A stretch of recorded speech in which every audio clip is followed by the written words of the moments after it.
तुला असं कित्येक वेळेस वाटतं ना, अरे खूप पटकन गेलं हे वर्ष, कळलंच नाही. खूप लगेच पुन्हा तेच सण आले.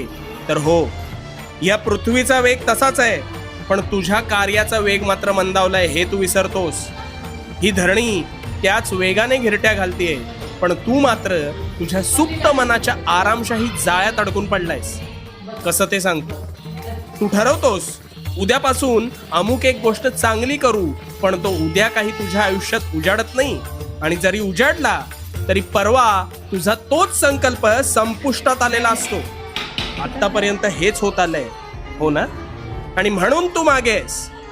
अरे वेळेचा वेग तोच आहे, पण तुझ्या कार्याचा, हालचालींचा वेग मात्र मंदावलाय. आणि म्हणून तुला वेळेचं भान राहत नाही. आधी तुझ्या ऐशोआरामी मनाचं ऐकणं बंद कर. ते तुला तात्पुरता आनंद देईल. आणि उठ, तू या भूतलावर मानवी रूपात जन्म घेतलास